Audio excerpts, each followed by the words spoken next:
This week on the Nittany Dispatch, we discuss new Penn State commit Alvin Henderson, preview the spring game, and discuss what's to come from the transfer portal. This week on the Nittany Dispatch.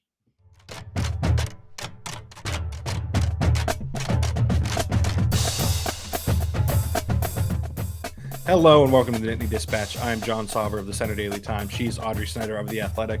And Audrey, it is 2 days away. We are recording on Thursday, April 11th, and spring ball is somehow almost over already. Thank God, right? No, spring's gone fast. Yeah, it's kind of nice to be like, all right, spring ball's almost in the rear view. Then you get to that next portion of the off season. But as always is the case, John, here, it's never just like focusing on one thing, right? You can't be focused on the spring game because recruiting doesn't stop. And we know that. And we were reminded of that Thursday afternoon. Four-star running back Alvin Henderson commits to Penn State. John, my initial reaction was one, where in the world is this town in Alabama? Because for Penn State, we've seen him get guys from Alabama over the years, but a running back, it's a little bit different. Elba, Alabama, never heard of it. So I now have spent my afternoon learning more about Elba, Alabama than I did when the day started, which is good because you learn a lot of random things in this industry. But it is a Class 1A school, right? So Alvin Henderson commits. Penn State now has 3 running backs in the 2025 class, which that in of itself is interesting. Now, I bring up the classification point because I know oftentimes people like to say, oh, they're coming from a smaller school. We're not sure how they're going to adjust. I really do not think that's the case with this guy because his numbers are so insane. I spent the morning again looking up his numbers, just got off the phone, talking to some people around him, those who've seen him play, know him, that type of thing. John, I'm going to quickly recite for you the 5 state records that Penn State commit Alvin Henderson has. Again, state of Alabama. Number 1, single season rushing leader in the state of Alabama with 3,532 yards. Again, single season. Single season rushing touchdown leader with 61. Single season overall touchdown record with 67 total touchdowns. Again, these were all set this past season, his junior year. He has had the most touchdowns in consecutive games. He's got a nice 26-game streak going there. And last but not least, most points scored in a single season. Want to take a stab at the points, John? I'm not going to do that much math that quickly. Most points in a single season with 409. Of 409 points. See, that's where That's where I erred. I should have known I did not have to do math. I was teeing you off. Yeah, there was one answer that you knew my bit, and you couldn't even. Yeah, couldn't even get my bit, John. For me. But this to me is a massive get because again, talking to people around Alvin, the thought was even a few months ago, there's no way that this kid doesn't end up at Auburn or Alabama. About 2 hours away from Auburn, he had visited them more than any other school. However, he was in State College with his mom within the past week, and they fell in love with the place, fell in love with the program. Jawan Sider has been in on this recruitment for a while. I'd spent time with him this winter, went to his basketball game. So, yeah, just a good reminder, John, that the recruiting stuff's going to be happening probably like crazy as it always does this time of year. Yeah, and I think you mentioned Jawan Sider. This is just another testament to how well he's done with Penn State's running backs and how well he's done recruiting. Mm-hmm. The fact that you get a guy this talented when you already have 2 running backs committed, I think is a testament to how he's done. And so we'll see how that ends up shaking out. Listen, this offense, if Andy Kotelnicki is still the offensive coordinator, if he's not a head coach by then. Now you're going to get people worried for other reasons.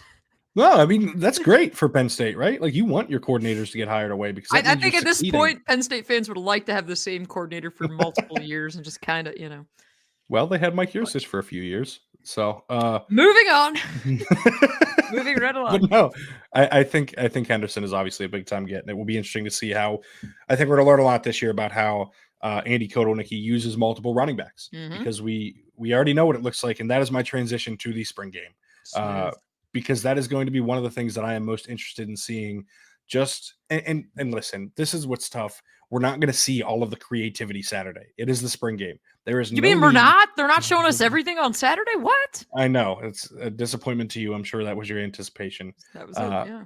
But it's they're not going to put everything out there for West Virginia.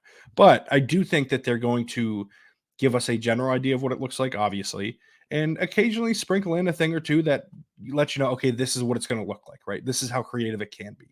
And I think that kind of starts this year with Nick Singleton and Katron Allen. That's the first thing that I'm looking out for on offense is one, are they present with, we haven't seen Katron Allen recently, that, we don't know if he's going to be playing in the spring game. Two, there's good reason to not play him if he's at all banged up. If anyone's at all banged up, they should not be playing in this game, to be clear. But if not, then we'll see a lot of Cam Wallace. We'll see a lot of Nick Singleton. And I think that's a really good opportunity. Quentin Martin, who I think is probably still a little bit away from playing. I think there's still some. I disagree there, John, but I think we can get into that. So based on what I've seen in practice, which is very limited, I think that he probably needs to get a little stronger to play running back more. I wouldn't be surprised to see him utilized more outside this year. I think that could be that's right.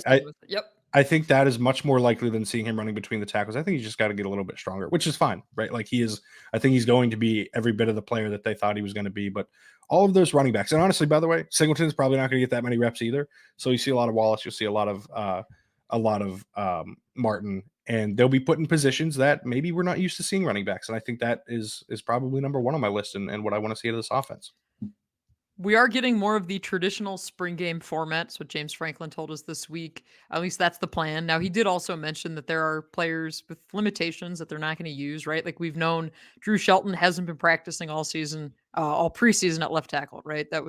Had a cleanup procedure. He'll be back. He's fine. But again, if you come into the game Saturday expecting to see him, you won't. So for me, I want to see this offensive line, particularly left tackle. I want to see more Javen Williams because long term, I think they've got an absolute stud there, and I just would like to see him more. Right? Red shirts last year, so you don't get that many opportunities to see him. The right side, right tackle, to me is going to be one of the most interesting competitions this preseason. Again, nothing's going to be decided Saturday. I guess I'll give you all my point of caution here. It's a data point. What we're seeing Saturday is 1 of 15 spring practices, right? 1 of 15. Please do not leave Beaver Stadium Saturday with some crazy overreaction to what you saw. What you saw Saturday will not matter much, right? It's an open practice. Enjoy the tailgates. There'll be a carnival atmosphere, the whole thing. Recruits will be there. Have a good time.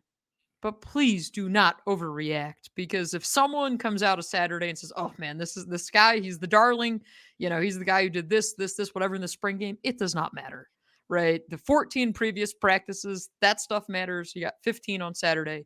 But I'm curious about that right side of the offensive line. We know that Nolan Rucci has repped there predominantly this spring. He's competing with Anthony Donko primarily for that starting spot at right tackle. So what does he look like there? Also, what's it like for guys like Rucci and Julian Fleming, who we're going to finally see in Beaver Stadium, right? I think fans will have a lot of fun with that, presumably. I know Fleming had told us last week that he heard many of the cheers and mostly jeers in previous years when Ohio State would come here. So I just kind of want to see what it's like for those guys acclimating. But yeah, I'm curious about the offensive line. But yeah, we're not going to see everything. Well, and you mentioned Donka. I think honestly, if I had to pick someone to start there right now, I think it would be him. I think it's just so hard to get past how good he was against Ole Miss, right? Maybe it was a flash in the pan. Maybe I'm completely wrong, but it's tough for me to get past how good he was then, and presumably he's only improving, right? There's not a lot of reason to believe that he wouldn't. And I would think that Rucci will factor in no matter what. And potentially as a swing tackle, right? As someone that can play on both sides and be a quality backup. But to stay along the offensive line, like, listen, I said a few weeks ago that I thought Cooper Cousins was going to be the starter at center come West Virginia game. I think I said come West Virginia game. But there's no reason to go away from that sentiment that I had then. This is one of the best freshman offensive linemen that I've seen at Penn State. I don't remember seeing many guys come in this ready. at a difficult position too. And James talked Mhm. about in the past, like the difficulty of playing center because of all of the responsibilities, but he looks like he's run with it, and he looks like he has a legitimate chance to be the starter at center this season and be good. I would pump the brakes on that again, as I cautioned you before to pump the brakes, and you didn't. You just kind of blown right through the yellow light, I full speed refuse. ahead. But speaking about pumping the brakes on things, there's some speculation, shall we say, about the receiving core, as always, right? Isn't that always the thing Yes, around here? And Keandre Lambert-Smith was not at practice Wednesday night when we were there for our 15-minute viewing window, which take from that what you want or don't want. Again, guys miss practice for multiple reasons, right? Sometimes there's a class conflict. Sometimes they have other stuff going on. Sometimes they're receiving treatment. You don't know, but in this day and age, sometimes there are other reasons. so in this day and age, when someone is not on the practice field, red flags are raised just because that is the era we live in, and we know the transfer portal is coming soon, April 16th. We'll get into that later. Um, but I'm curious, what do we know about this receiving course come Saturday? Um, we have not heard from Keandre Lambert-Smith. Gosh, dating back to some point last year, maybe last It's been November, months. December. So we have no idea his thoughts on Julian Fleming. I had asked James Franklin about Keandre Lambert-Smith a few weeks ago at practice, and he said that he's seen more consistent flashes, which again is important. If this is what your receiving core is, because I don't anticipate that they're going to add to it in this next portal wave, how does he factor in? So again, we'll see what's going on there. If anything's going on there, that'll Or we kind of won't be a see. storyline. Or we won't see, and then we'll just ask afterward. That's right. Yeah. But yeah, I am, to stay up with the wide receivers, I am very much anticipating, uh, or looking forward to seeing Julian Fleming, as you Mhm. said, and Trey Wallace, right? He has been banged up at times in the past. I would guess that he would be one of those guys that's on a limited rep count just because he's someone Yeah. that's had injury issues. Same with Fleming, by the Well, I way. was gonna He's say had both of injury them. issues That's too. the yeah. Yeah. And so you have a chance to see some of the younger receivers behind them, but whatever reps those guys get, I'm looking forward to seeing them. They're another piece of the puzzle. They're another data point. But those guys specifically, I'm really looking forward to seeing. Caden Saunders, someone that I think can potentially step up in the slot this year and be someone that factors in a big way there. Uh, Came in as a 5-star recruit. We know the talent's there. We've seen it in flashes. I was high on his very limited reps last year when we would see him play like against Ohio State. I thought he looked good. But yeah, this is the position group, right? This is the whole thing for Penn It's State. deja vu. Yeah, like Yeah. no matter how good the running game is, which I think it's going to be elite this year. I think it'll probably be one of the top 10 to 12 in the country, if not even better. 10 to 12 honestly is probably conservative when you look at the running game this year.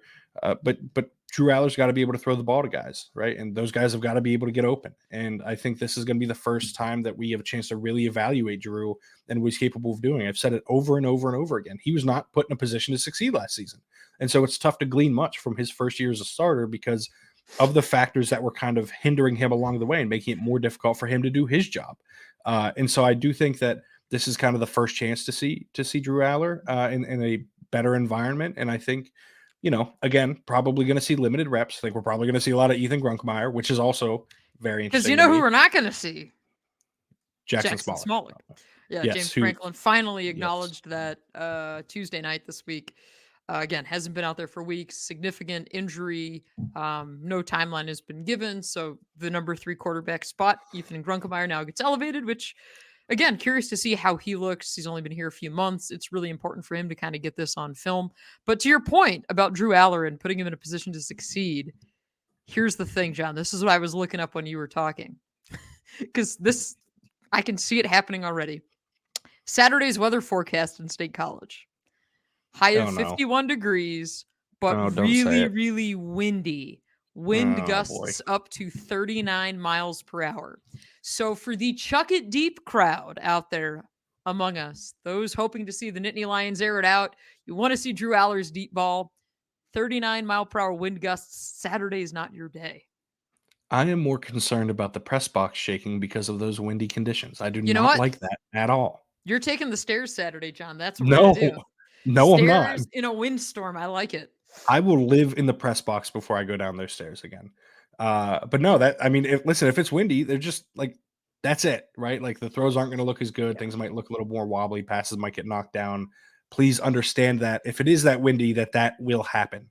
That being said, this is also the kind of environment for Beau Pribula to excel in. He's not allowed to be hit anyways, right? Like he can't hit the quarterback usually in a scrimmage. And so like he can scramble a little bit more freely. I would expect him to end up looking good on Saturday. I think Drew will still look good, but this is, you know, I don't think this is a quarterback competition. I've seen this somehow spring up again in some Yeah, places. I'm with It's you. just I don't see it either. I think people want it I to don't think be, it's right? close to one. I don't think it's anywhere close to one. Yeah, I still, one of these days, John, like one of my long burning questions in life is why did Penn State play out last year's quarterback competition the way they did? Like to me, that whole thing was handled so strangely, and like you weren't even trying to. I don't know. To me, the messaging around it was so stupid. We all saw the Yeah. graphic with Drew Aller on it ahead of back in the summer. Like I just, to me, that whole thing was like they were trying to manufacture a competition. I will say though, we talked with Beau Pribula this week on Zoom, and he did say that he feels really confident. That he feels more confident in himself, in his arm. He specifically mentioned throwing downfield. So I kind of want to see what that looks like, right? Again, 39-mile-per-hour wind gusts won't help us that much, but I do want to kind of see a little bit more from Pribula, and I think Saturday is a good chance for that in some Well, and I respects. think even more important than the throws downfield for Pribula are the throws to the sidelines, right? The ones that he Mhm. really has to get velocity on and get them out there rather than having them kind of be looping lobbed throws because you have to get the ball between sometimes a cornerback and an underneath defender if the defense is sitting in his zone. And so I think him having the arm strength to make those throws is even more important. Now, he will probably play more this year than he did last year.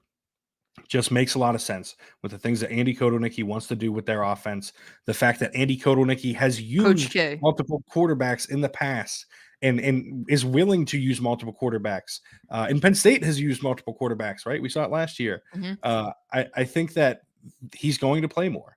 I don't think it is an indictment of Drew Aller. I don't think it is an indication of this suddenly being a quarterback battle. I think it's just maximizing the weapons they have on offense and acknowledging that Beau Pribula's running ability is an asset that they can utilize that makes them better.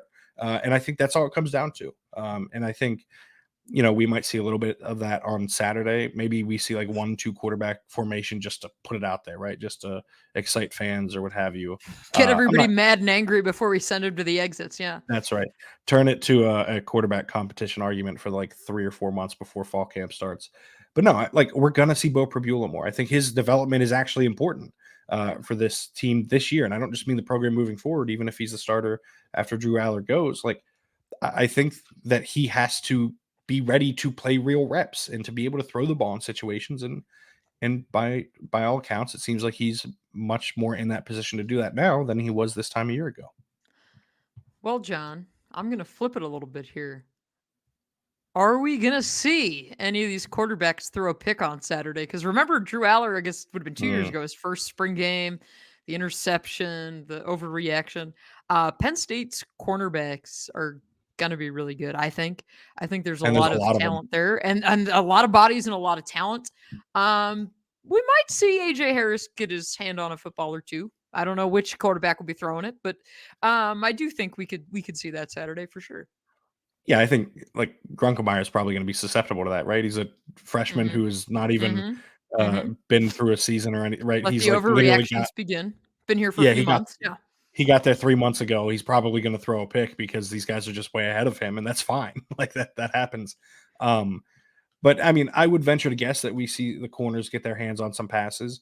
I am very much, to pivot to the defense, looking forward to AJ Harris. I think he is very much the real deal. I think there's legitimate excitement about what he can be as a corner.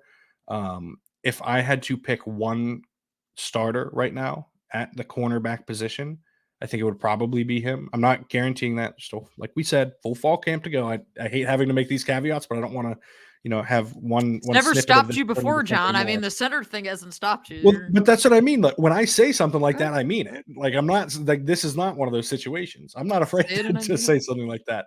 But I do think Harris is someone that is going to make an impact on this team and quickly. I think that there are a bunch of other guys like Elliott Washington, Zion Tracy, Cam Miller, Jalen Kimber, like all of these guys are going to probably play a lot because they rotate a lot at corner. Mm-hmm. But I think Harris has a chance to make some major strides this year and be the real deal for Penn State. And this is our first chance to see him in live action, right? Get those real reps, and I'm really looking forward to that. We had our first chance to talk with AJ Harris this Yes. week after practice Tuesday night. I was there in the scrum, planted myself there for the full 10 minutes. It was really interesting to hear from him just because, again, gets here. Remember how when he got here in the winter, it was kind of like this secretive, there was no announcement from Penn State. He Yeah. shows up in the directory, right? And then people start assuming that it's him. This whole directory thing is a whole I other forgot deal. about that. It was And very that was weird. Like there was no it was like announcement. 3 Yeah. months ago. It was not that Yeah. long ago. Yeah, it was only a few months ago. And so I'd asked him kind of about, leaving Georgia and why, right?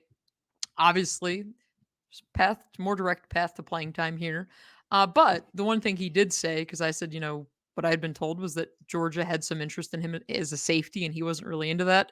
He said, yeah, that was part of it, that they kind of viewed him as a bit of a safety, but that last year he was practicing everywhere in the secondary. Now, I believe, if I'm recalling correctly off the top of my head here, which is always a risk, I believe James Franklin might have said this spring that they thought or they think AJ Harris can play everywhere in the secondary as well.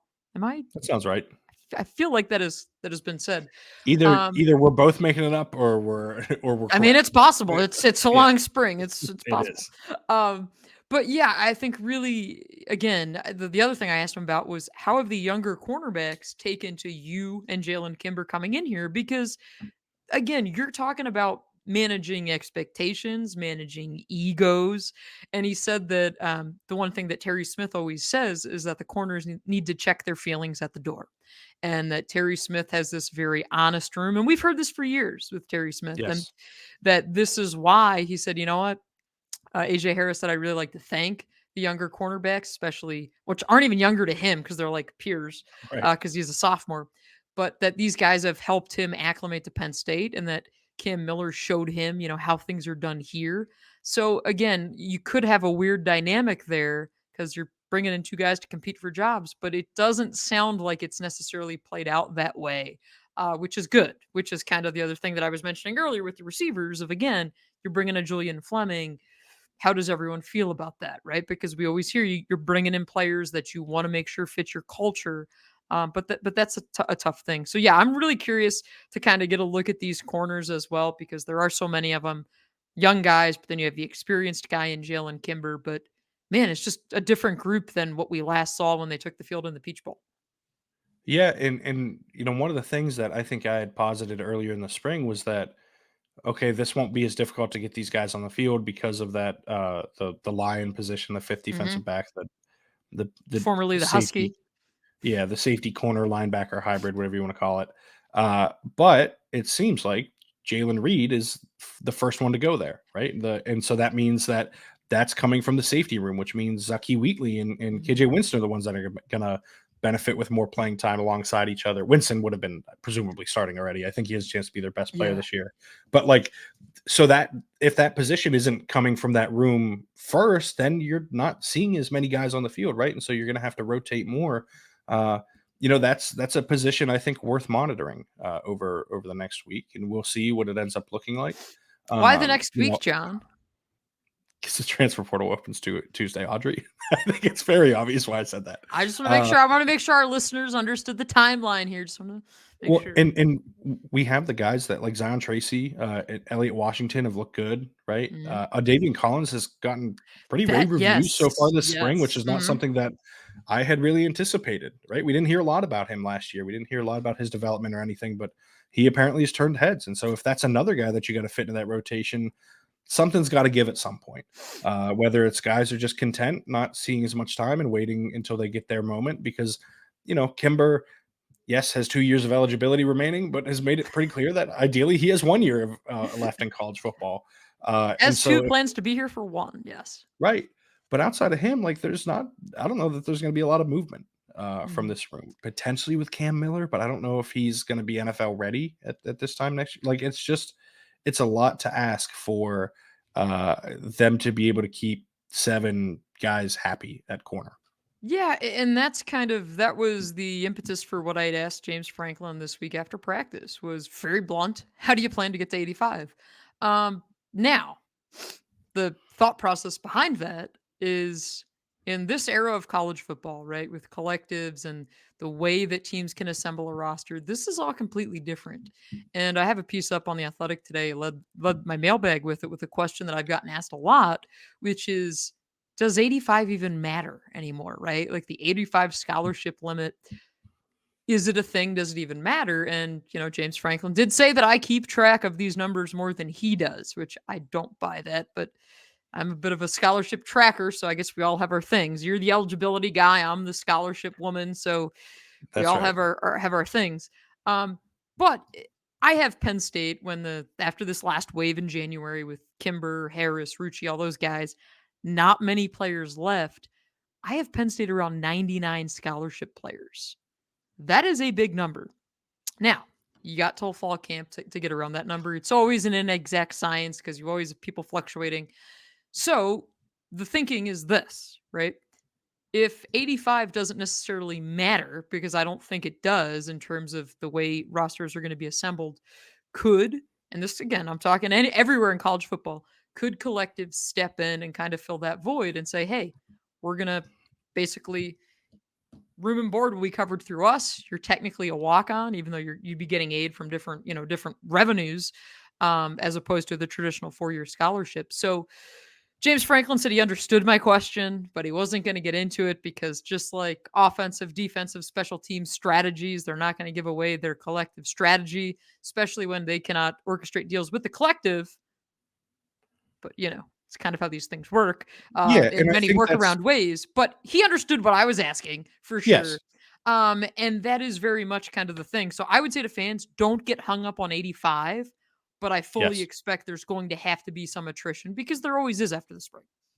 Yeah, I think James's answer to that question, a question that should be asked, right? Like to get him on Yeah. the record with it is, I think his response is completely fair, right? It's not Mhm. something that he can kind of speak on He didn't say no. without, right? But he also can't say yes. Mhm. So take that as you will. But yeah, I think you almost have to see movement just because guys want to play. You know what I mean? Like Mhm. guys want to get on the field, and there's just only so many reps that are available. There are positions I think where it's obvious where you can see some attrition. Right, like cornerback is the one that stands out.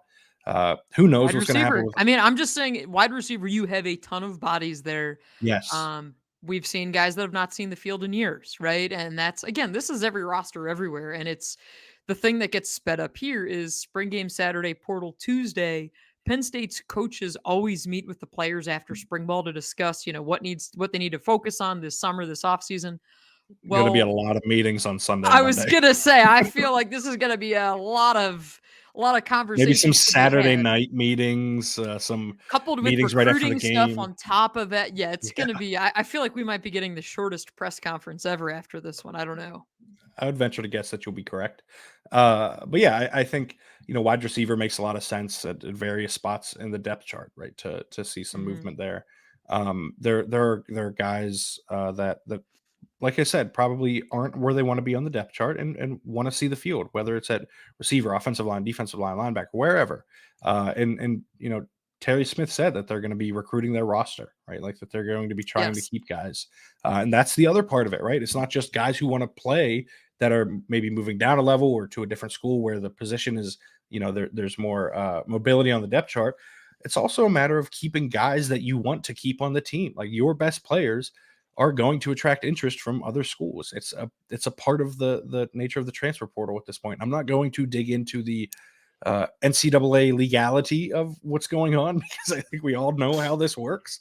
I'm sure no one is technically Now, breaking any rules, but like we know that guys are recruited before they go in the portal. Like this, it happens, and so I'm sure that there are already conversations to be had to make sure that Penn State retains its players because that is always going to be a focus. I think even more so than adding guys for Penn State, as mhm. long as James Franklin is head coach, they're going to focus on retaining the guys that they have, that they've developed, that they've put the time into to get them to the point that they're at. Yeah, tampering season, John. Right? I mean, that's what you're talking Yes. about here, right? I mean, this is kind of the thing. tampering through relatives, coaches, whoever you'd like. Whoever you'd like. If maybe I'm the messenger, right? Maybe someone who wants me to relay this podcast. Yeah. We're the one who are through coded language are relaying through the anonymous tip line here at the Nittany Dispatch. That's right. But yeah, I do think it is going to be interesting just because there was not much movement in terms of players leaving in January. Now, the other thought process of that too is when you have guys in terms of if you're going to be a grad transfer, those types of things, right? If you have stuff that you need to finish up academically, then you got to wait to the spring, right? Because you have to finish those classes. But typically, then you don't see those guys participating in spring ball. So I'm just very curious what this roster looks like in the coming weeks. We will be tracking all of it. We will have the spring ball wrap ups, overreactions. We'll record after the spring game, probably Saturday night, I'm guessing, to have this out to all of you by Sunday. Hopefully, the roster doesn't change drastically between post spring game and whenever we chat next. John, I will say, because of the wind gusts, I don't think we're going to get much clarity on the kicking competition. I'm sorry. We're going to get a lot of clarity. One or the other. I know, that's true. Yeah, no, that would be really fun. Just have them keep repeatedly kicking into 30+ mile per hour wind gusts. Yeah, that would be give the people what they want, you know?